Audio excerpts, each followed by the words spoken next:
الحمد لله رب العالمين، والصلاة والسلام على سيد الأنبياء والمرسلين وعلى آله وأصحابه وذرياته وأهل بيته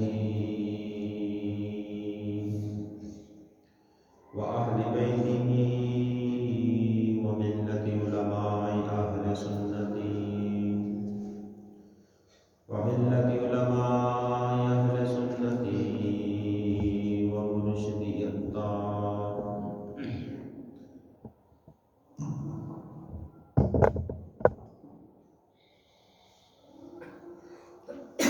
أما بعد فأعوذ بالله من الشيطان الرجيم. بسم الله الرحمن الرحيم. قال الله تبارك وتعالى في القرآن المجيد والفرقان الحميد: إن الله وملائكته يصلون على النبي يا أيها الذين آمنوا صلوا عليه وسلموا تسليما. الصلاة والسلام عليك يا سيدي يا رسول الله وعلى آلك وصحابك يا سيدي يا حبيب الله. الصلاة والسلام عليك يا سيدي يا نبي الله وعلى آلك وصحابك يا سيدي يا نور الله. الصلاة والسلام عليك يا سيدي يا خاتم النبيين وعلى آلك وصحابك يا سيدي يا رحمة للعالمين.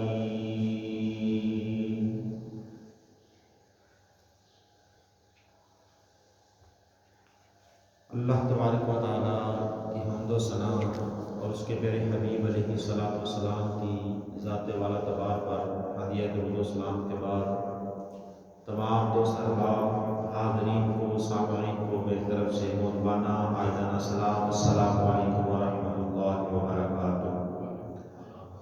اللہ تبارک و تعالیٰ کا لاکھ اور کروڑ کا کروڑ شکر احسان و شمال کے کائنات کا کہ جس نے ہمیں زندگی میں ایک بار کے جمعۃ المبارک کے دن کی نعمت سے سرفراز فرمایا. جمعہ کا دن بڑی برکت والا، بڑی عظمت والا، بڑی رفعت والا، بڑی شان والا دن ہے کہ اس دن اللہ تبارک و تعالیٰ اپنے بندوں پر نظر رحمت فرماتا ہے.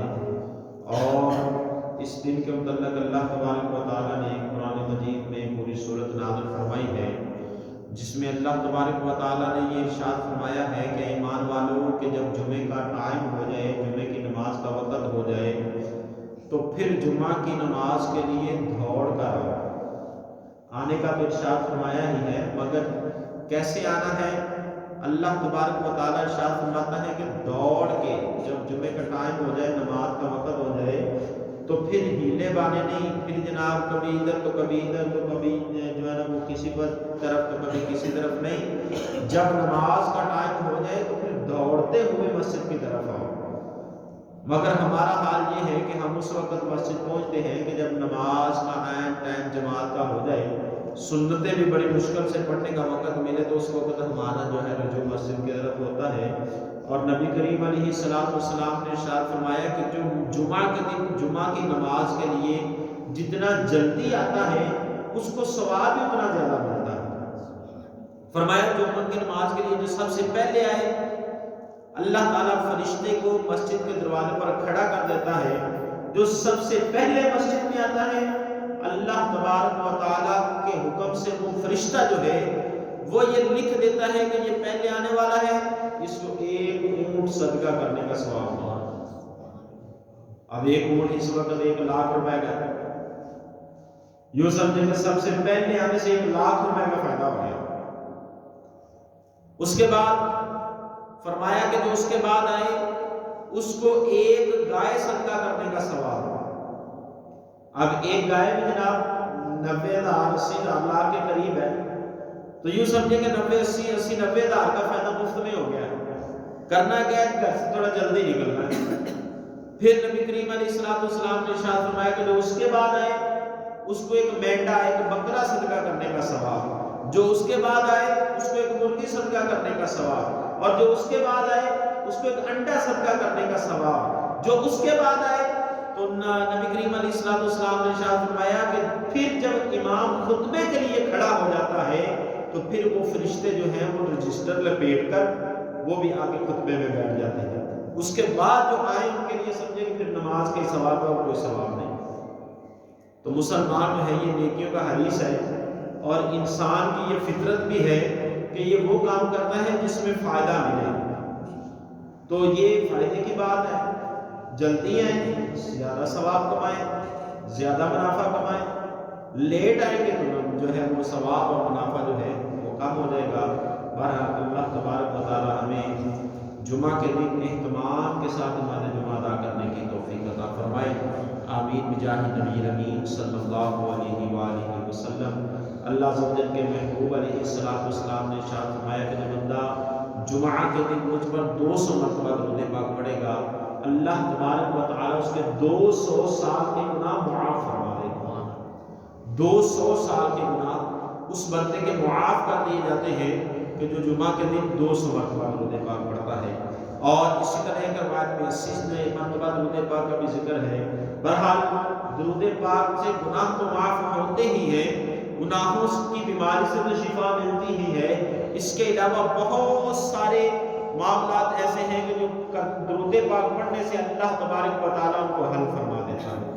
شاعر کہتا ہے نا، اگر کوئی اپنا بھلا چاہتا ہے اسے چاہے جس کو خدا چاہتا ہے، درود پڑھیے سلام پڑھیے یہی مومنوں سے خدا چاہتا ہے۔ ایک مرتبہ مل کے درود پاک پڑھیے، الصلاۃ والسلام علیک یا رسول اللہ وعلی آلک وصحبک یا حبیب اللہ، الصلاۃ والسلام علیک یا نبی اللہ وعلی آلک وصحبک یا سیدی یا نور اللہ، الصلاۃ والسلام علیک یا نبی اللہ وعلی آلک وصحبک یا خاتم النبیین، الصلاۃ والسلام علیک یا سیدی یا رحمۃ للعالمین وعلی آلک وصحبک یا سیدی یا نور اللہ۔ اللہ تبارک و تعالیٰ کی حمد و ثنا اس کی میرے حبیب علیہ السلام کی بارگاہ میں ہدیہ درود و سلام کے بعد تمام دوست احباب حاضرین سامعین کو میری طرف سے محبانہ جانا سلام، السلام علیکم ورحمۃ اللہ وبرکاتہ۔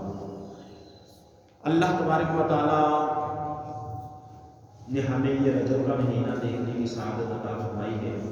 پچھلے جمعے بھی میں نے اس کے فضائل بیان کیے تھے کہ رجب کا مہینہ کیسا برکت والا مہینہ ہے، کہ اس مہینے میں جو بندہ ایک روزہ رکھتا ہے اللہ تعالیٰ اس کو 600 سال کی عبادت سے زیادہ ثواب عطا کرتا ہے۔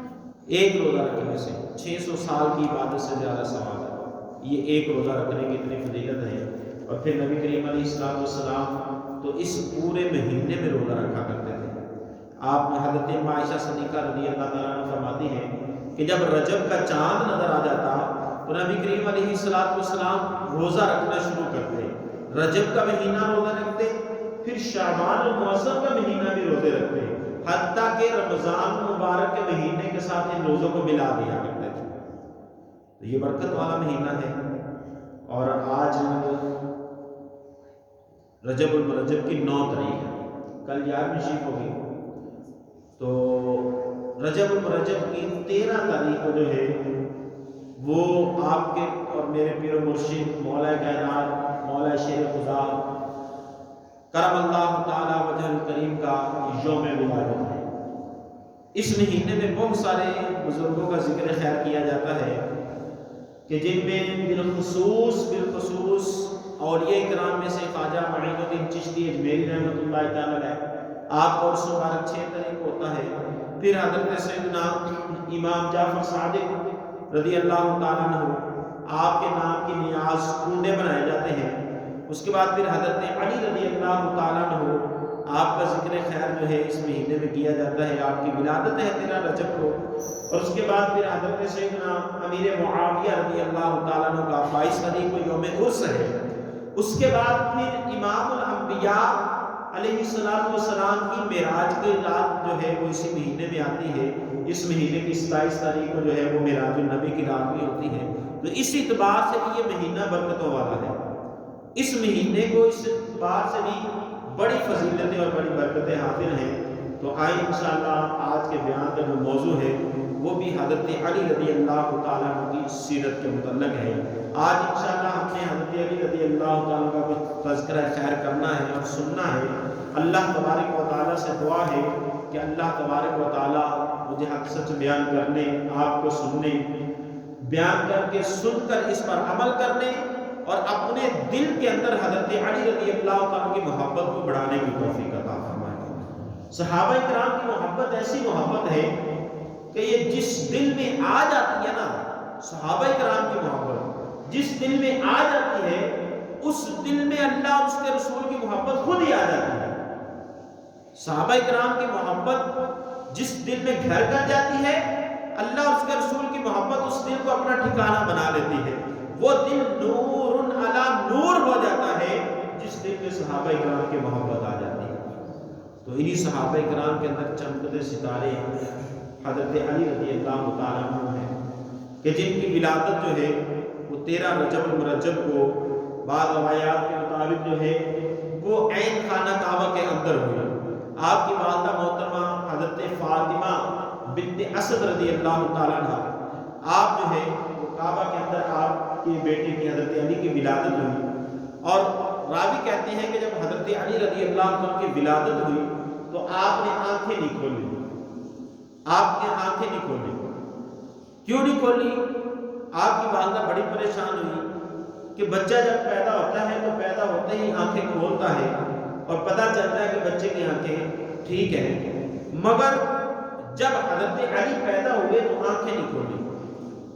آنکھیں آپ نے کھولی نہیں۔ آپ کی والدہ بڑی پریشان ہوئی۔ آپ کی والدہ نے نبی کریم رؤوف رحیم صلی اللہ علیہ وسلم کو پیغام بھیجا کہ جاؤ میرے بھتیجے محمد صلی اللہ علیہ وسلم کو بلا کر لاؤ کہ آپ صلی اللہ علیہ وسلم کا چچا زاد بھائی جو ہے پیدا ہوا ہے مگر اس نے آنکھیں نہیں کھولی۔ آ کے دیکھیں اس کو دم کریں یا دیکھیں اس نے آنکھیں کیوں نہیں کھولی۔ اب نبی کریم علیہ السلام جب تشریف لائے تو حضرت فاطمہ بنت اسد رضی اللہ تعالیٰ عنہ، حضرت علی رضی اللہ تعالیٰ کی والدہ محترمہ نے حضرت علی رضی اللہ تعالیٰ کو نبی کریم علیہ السلام کی گود میں دے دیا۔ جب نبی کریم علیہ السلام نے حضرت علی رضی اللہ تعالیٰ عنہ کو اپنی گود میں لیا، جیسے ہی آپ صلی اللہ علیہ وسلم نے حضرت علی رضی اللہ تعالیٰ کو اپنی گود میں اٹھایا اور ان کے چہرے کی طرف آپ صلی اللہ علیہ وسلم نے اپنی نظر کی، اسی وقت حضرت علی رضی اللہ تعالیٰ نے اپنے مبارک ہاتھ کو کھول دیا۔ گویا مفسرین اور محدثین نے اس کی وضاحت میں لکھا ہے، گویا حضرت علی رضی اللہ تعالیٰ عنہ آپ نے دنیا میں آتے ہی لوگوں کو یہ درس دیا، لوگوں کو یہ بتا دیا، اے دنیا والوں، اس دنیا کے اندر کوئی دیکھنے والی چیز ہے تو وہ چہرہ مصطفیٰ ہے۔ اس دنیا کے اندر آنکھ کھولتے ہی اگر کوئی چیز دیکھنے والی ہے تو وہ میرے مصطفیٰ کا چہرہ ہے، وہ چہرہ والضحیٰ ہے کہ جس پر آنکھ پڑے تو اللہ تعالیٰ آنکھوں کا نور بڑھا دیتا ہے۔ اللہ اکبر کبیرہ۔ حضرت علی رضی اللہ تعالیٰ نے پرورش جو ہے وہ نبی کریم علیہ السلام کے زیر سایہ پائی کہ جب حضرت علی رضی اللہ تعالیٰ عنہ کی ولادت بسعادت ہوئی، اس وقت مکہ کے اندر جو ہے وہ قحط پڑا ہوا تھا، قحط سالی تھی، خوراک کی بہت زیادہ کمی تھی، خوراک موجود نہ تھی۔ تو نبی کریم علیہ السلام نے اپنے چچا حضرت ابو طالب سے اولاد کا بوجھ، معاش جو ہے وہ ذریعہ معاش کا بوجھ کم کرنے کے لیے کہا کہ چچا زاد علی کو جو ہے وہ مجھے دے دے، میں ان کی پرورش کرتا ہوں۔ تو نبی کریم علیہ السلام نے حضرت علی رضی اللہ تعالیٰ کو اپنی گود لے لیا اور ان کی پرورش جو ہے وہ نبی کریم علیہ السلام نے اپنے سائے میں کی۔ اب سوچیں کہ جس کی پرورش امام الانبیاء نے کی ہو، جس کی پرورش اللہ کے محبوب علیہ السلام نے کی ہو، جس کی پرورش تمام نبیوں کے سردار نے کی ہو، جس کی پرورش اللہ کے محبوب علیہ السلام نے کی ہو، اللہ کے بھیجے ہوئے نبی نے کی ہو، بتائیں اس بچے کی تربیت اور تعلیم کا عالم کیا ہوگا؟ اس بچے کی تربیت کیسی ہوگی کہ جس کی تربیت کرنے والے خود آمنہ کے لال ہوں۔ اللہ اکبر کبیرہ۔ بہرحال نبی کریم علیہ السلام نے حضرت علی رضی اللہ تعالیٰ کی پرورش کی، اور روایات میں آتا ہے کہ حضرت علی رضی اللہ تعالیٰ کی عمر جو ہے جب 8 یا 10 سال کی ہوئی تو آپ نے پھر اسلام قبول کیا، اسلام پھر قبول کیا۔ نبی کریم علیہ السلام کے چچا زاد بھائی بھی ہیں، آپ کے پاس پرورش بھی پائی ہے، آپ کے زیر سایہ بھی رہے ہیں، 8-10 سال آپ صلی اللہ علیہ وسلم ان کو اپنے ہاتھ سے کھلاتے بھی رہے ہیں، مگر دیکھیں نبی کریم علیہ السلام کی شفقت اور دین اسلام کی جو ہے وہ اپنا محبت دیکھیں، اور دین اسلام کی شان دیکھیں کہ دین اسلام کبھی کسی کو مجبور نہیں کرتا۔ آج دنیا کو یہ درس دیا جا رہا ہے جناب اسلام جو ہے یہ شدت پسند لوگ ہیں، مسلمان جو شدت پسند ہے، نہ اسلام کسی پر زبردستی نہیں کرتا، اسلام کسی پر جو ہے وہ جبر نہیں کرتا، یہ اسلام کی شان ہے جو ہر ایک کے لیے نرمی رکھتا ہے۔ حضرت علی نے 8-10 سال نبی کریم علیہ السلام کی زیر سایہ زندگی گزاری ہے، مگر میرے کریم آقا صلی اللہ علیہ وسلم نے زبردستی حضرت علی کو کلمہ نہیں پڑھایا، زبردستی نہیں کہا علی مسلمان ہو جاؤ۔ حضرت علی رضی اللہ عنہ مسلمان ہوئے کیسے؟ ایک مرتبہ نبی کریم علیہ السلام اور حضرت اماں خدیجہ الکبریٰ رضی اللہ تعالیٰ عنہ عشاء کی نماز پڑھ رہے تھے، شام کو نماز پڑھ رہے تھے، تو حضرت علی رضی اللہ تعالیٰ عنہ پاس بیٹھے دیکھ رہے تھے، نماز پڑھتے دیکھ رہے تھے۔ صبح ہوئی تو حضرت علی رضی اللہ تعالیٰ عنہ اپنی صبح نہیں رات کو جب نبی کریم علیہ السلام نماز پڑھ کے فری ہوئے تو حضرت علی رضی اللہ تعالیٰ عنہ بچپنا تھا، 8-10 سال کی عمر تھی، حاضر ہوئے کہ یا رسول اللہ صلی اللہ علیہ وسلم آپ یہ کیا کر رہے تھے؟ آپ یہ کیا کر رہے تھے؟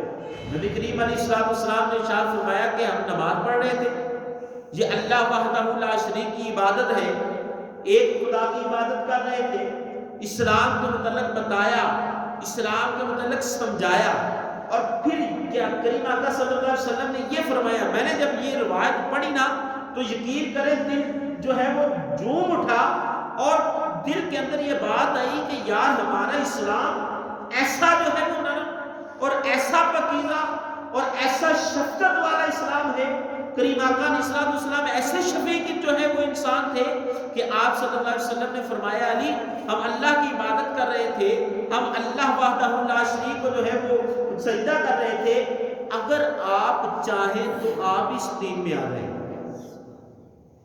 اب بچے کو جو ہے وہ یہ نہیں کہا جاتا بیٹا آپ اگر چاہو تو یہ کر لو، نہیں چل بھی تو بھی یہ کر، ہم یہ ایسے کہتے ہیں نا چل بھی بیٹا تو بھی یہ کر، تیرا کام ہے یہ کرنا، چل کر، میں کرتا تو کیوں نہیں کرتا؟ مگر کریم آقا صلی اللہ علیہ وسلم نے یہ نہیں فرمایا کہ علی چل اسلام میں داخل ہو جا، یہ نہیں فرمایا، زبردستی نہیں فرمایا کہ علی چل اسلام میں داخل ہو جا، علی چل کلمہ پڑھ۔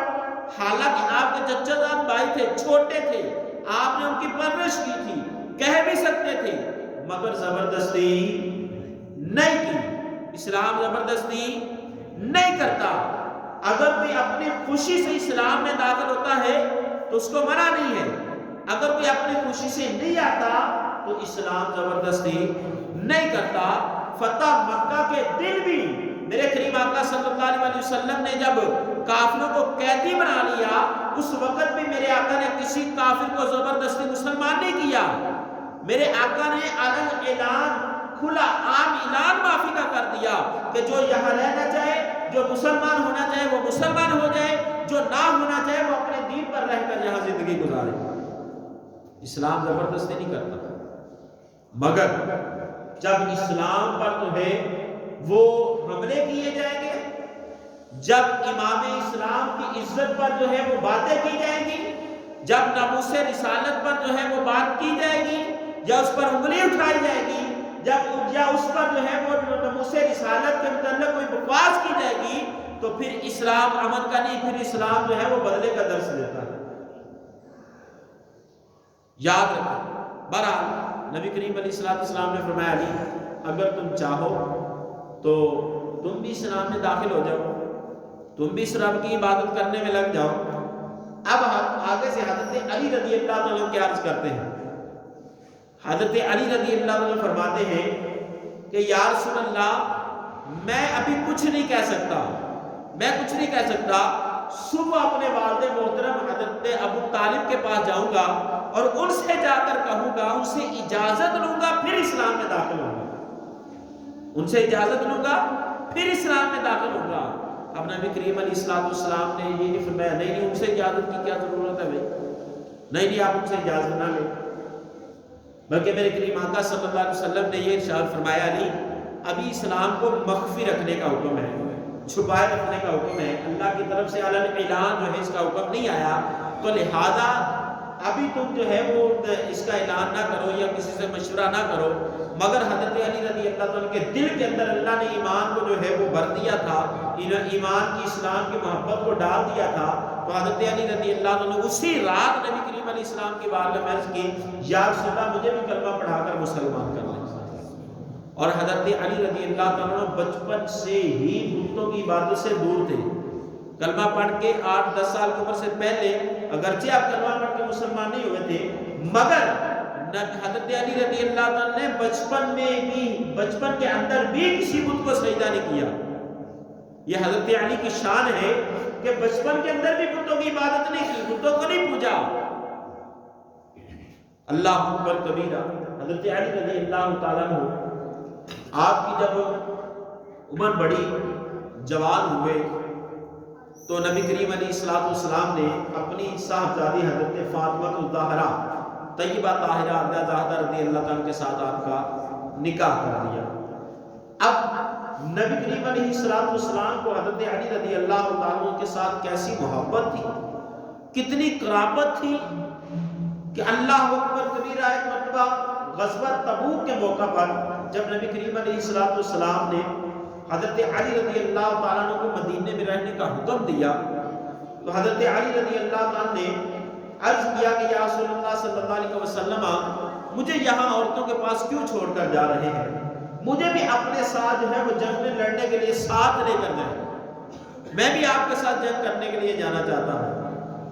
مگر کریم آقا صلی اللہ علیہ وسلم نے فرمایا اما ترضى اے علی کیا تو اس بات پر راضی نہیں ہے ان تکون منی بمنزلتی ہارون من موسیٰ، اے علی کیا تو اس بات پر راضی نہیں ہے کہ جس طرح حضرت ہارون علیہ السلام حضرت موسیٰ علیہ السلام کے ساتھ محبت رکھتے تھے، اور حضرت موسیٰ علیہ السلام نے جس طرح اپنے بعد حضرت ہارون علیہ السلام کو خلیفہ بنایا تھا، کیا تو اس بات پر راضی نہیں ہے کہ محمد رسول اللہ تمہیں اپنا خلیفہ بنا کر جائے؟ کیا آپ اس بات پر راضی نہیں ہے کہ جس طرح حضرت ہارون علیہ السلام حضرت موسیٰ علیہ السلام کے خلیفہ بنے تھے؟ کب خلیفہ بنے تھے؟ جب 40 دن کے لیے حضرت موسیٰ علیہ السلام کوہ طور پر جو ہے وہ اللہ کے ساتھ باتیں کرنے کے لیے، اللہ کے ساتھ ہم کلامی کرنے کے لیے، اللہ کے ساتھ جو ہے وہ بات چیت کرنے کے لیے 40 دن تک کوہ طور پر گئے تھے، تو پیچھے سے حضرت ہارون علیہ السلام کو خلیفہ بنا کر گئے تھے کہ ہارون آپ ان لوگوں کی جو ہے وہ نگرانی کرو۔ اسی طرح کریم آقا صلی اللہ علیہ وسلم نے فرمایا کہ اے علی کیا تجھے یہ بات پسند نہیں ہے کہ تم بھی اسی طرح میرے بعد ان لوگوں کی جو ہے وہ نگرانی کرو؟ تو حضرت علی رضی اللہ عنہ فرماتے ہیں کہ جب یہ بات نبی کریم علیہ السلام نے ارشاد فرمائی تو میں راضی ہو گیا، میں راضی ہو گیا، اور نبی کریم علیہ السلام جو ہے وہ مجھے مدینہ میں خلیفہ بنا کر جو ہے وہ جنگ تبوک کے لیے تشریف لے گئے۔ اب ایک اور بات اس حدیث مبارکہ کے تحت جو ہے رافضی لوگ جو ہے وہ اعتراض کرتے ہیں، وہ اعتراض یہ کرتے ہیں اس کے بعد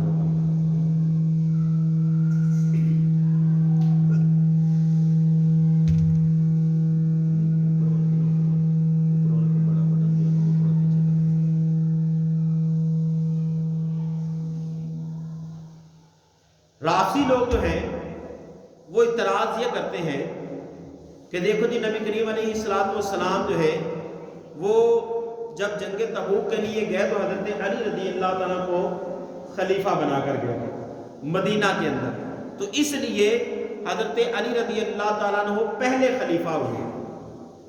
تو اس کے جواب میں مفسرین نے لکھا ہے، اس کا جواب یہ ہے کہ رسول اللہ صلی اللہ علیہ وسلم نے جو حضرت علی رضی اللہ تعالیٰ عنہ کو مدینہ کے اندر خلیفہ بنایا تھا نا، وہ تمام امور پر نہیں بنایا تھا، تمام امور پر نہیں، امور کے اوپر جو ہے وہ حضرت علی رضی اللہ عنہ خلیفہ نہیں بنایا تھا، صرف اہل و عیال کی نگرانی کے لیے خلیفہ بنایا تھا، اپنے گھرانے کی عورتوں کے لیے، بچوں کی نگرانی کے لیے آپ کو خلیفہ بنایا تھا، اور آپ کے علاوہ جو ہے حضرت محمد بن مسلمہ رضی اللہ تعالیٰ عنہ کو مدینہ کا صوبہ دار بنایا تھا، اور ان کے بعد حضرت سبا رضی اللہ تعالیٰ عنہ کو مدینہ کا کوتوال بنایا، اور حضرت ابن ام مکتوم رضی اللہ تعالیٰ عنہ کو اپنی جگہ مسجد کے اندر جو ہے وہ امامت کے لیے قائم فرمایا۔ یعنی ان چار صحابہ کرام کی اس وقت نبی کریم علیہ السلام جو ہے وہ ذمہ داری لگا کر جو ہے وہ گئے تھے، تو لہذا یہ اعتراض جو ہے یہ درست نہیں ہے۔ بہرحال حضرت ام سلمہ رضی اللہ تعالیٰ عنہ سے روایت ہے کہ سرکار علیہ السلام نے ارشاد فرمایا کہ علی کی محبت کسی منافق کے دل میں نہیں آ سکتی، علی کی محبت کسی منافق کے دل میں نہیں آ سکتی، اور جس کے دل میں علی کی محبت آ جائے وہ منافق نہیں ہو سکتا۔ علی کی محبت منافق کے دل میں نہیں آ سکتی، اور جس کے دل میں علی کی محبت آ جائے وہ دل کبھی منافق نہیں ہو سکتا۔ یہ بات یاد رکھو، علی کی محبت اسی دل میں آتی ہے جو ایمان والا ہے، جو منافق نہیں ہے، اور علی کا بغض اسی دل میں آتا ہے جو بے ایمان ہے، جس کے دل کے اندر عداوت ہے۔ اب آپ کہیں جی ہم نے تو بڑے لوگ دیکھے ہیں جناب ہر وقت علی علی علی علی علی علی کرتے رہتے ہیں، ہر وقت جناب علی علی علی کی تسبیح پڑھتے رہتے ہیں، کیا وہ علی سے محبت کرنے والے نہیں ہیں؟ تو میں آگے سے سوال کرتا ہوں کہ حضرت علی رضی اللہ تعالیٰ عنہ نے اپنی ساری زندگی ایک بھی نماز قضا نہیں کی، ایک بھی نماز قضا نہیں کی، اور محبت کا تقاضا یہ ہے کہ بندہ جس سے محبت کرتا ہے اس کی نقل کرنے کی کوشش کرتا ہے، اس کی ادا کو ادا کرنے کی کوشش کرتا ہے۔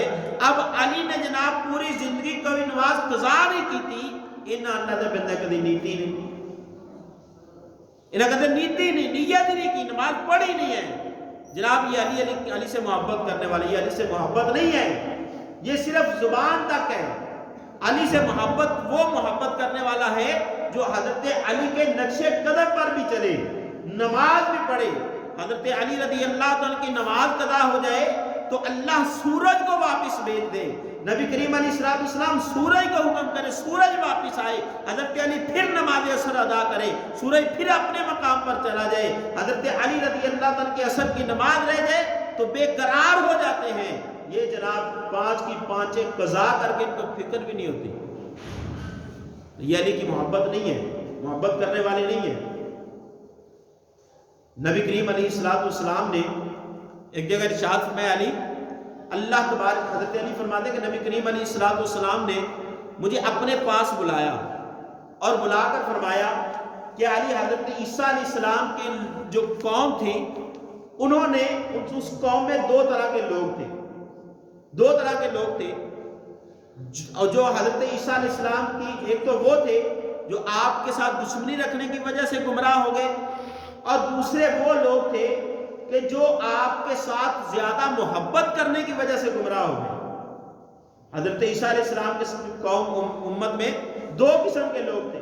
فرمایا ایک تو وہ لوگ تھے جنہوں نے آپ کا انکار کیا اور آپ کی والدہ محترمہ پر تہمتیں لگائی، وہ لوگ گمراہ ہوئے، فنا ہو گئے، اور دوسرے وہ لوگ تھے کہ جو حضرت عیسیٰ علیہ السلام کو اس قدر ماننے لگے، اس قدر ماننے لگے، آپ کی محبت میں اس قدر پاگل ہو گئے کہ آپ کو اللہ کا بیٹا کہہ دیا۔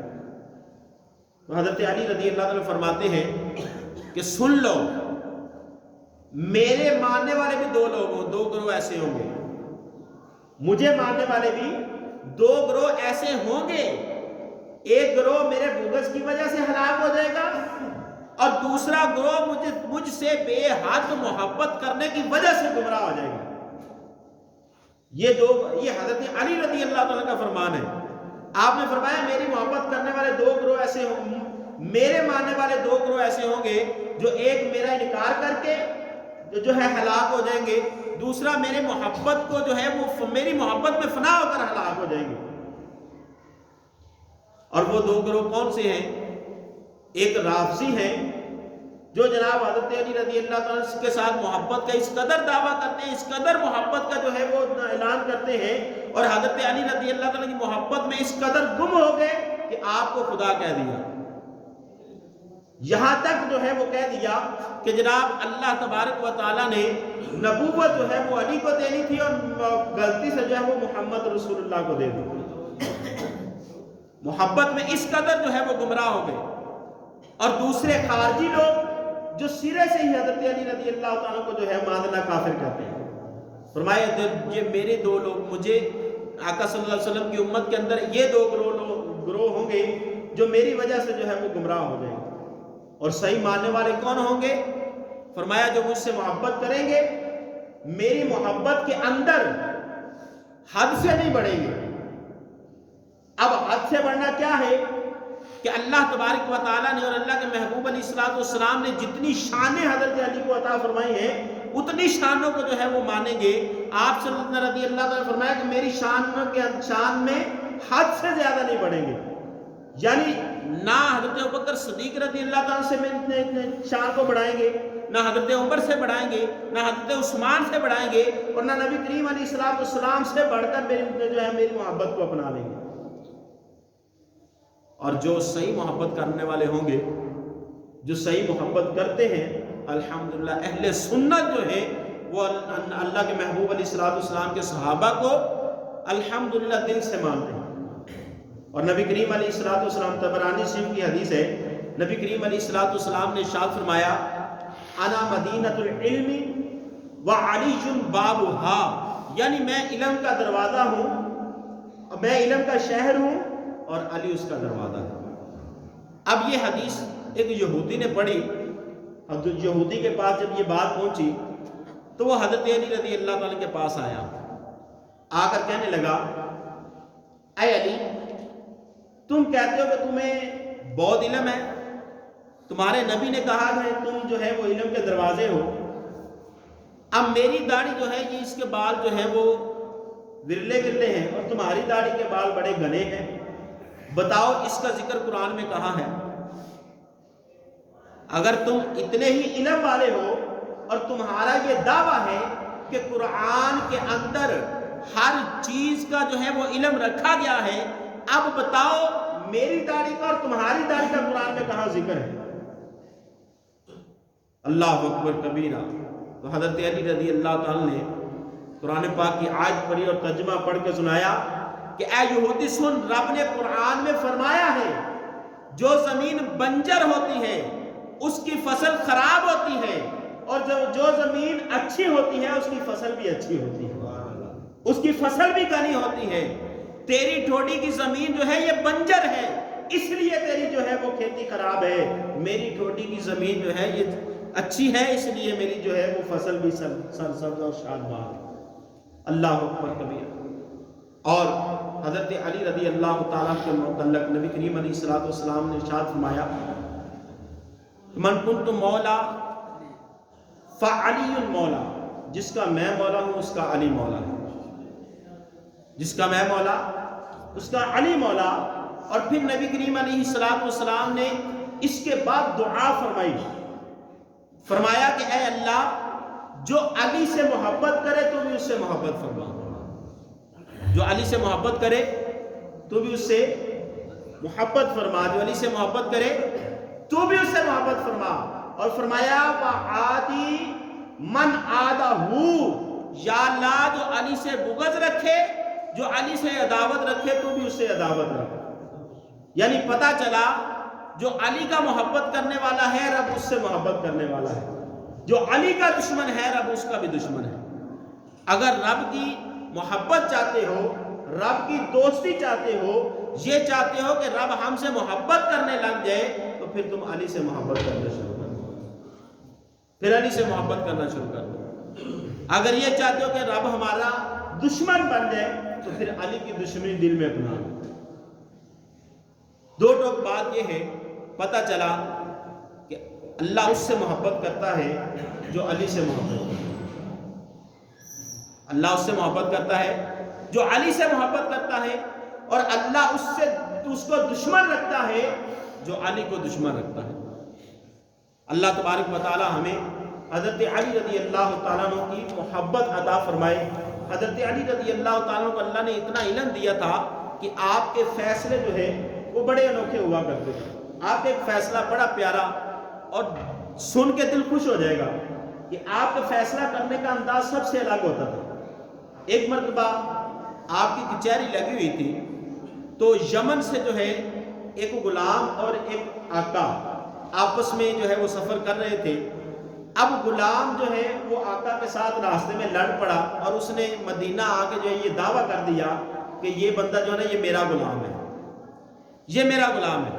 جو اس کا آقا تھا اس کو اپنا غلام بنا کر دعویٰ کر دیا اور کہا جی میں اس کو بیچنا چاہتا ہوں۔ رولا پڑ گیا، فیصلہ حضرت علی رضی اللہ تعالیٰ کے پاس آیا۔ اب کوئی بھی ان میں گواہ تو موجود ہی نہیں تھا کہ کون غلام ہے کون آقا ہے۔ اب حضرت علی رضی اللہ تعالیٰ نے اپنے غلام کو حکم دیا کہ دیوار کے اندر نا 2 سوراخ کرو۔ سوراخ کر دیے گئے۔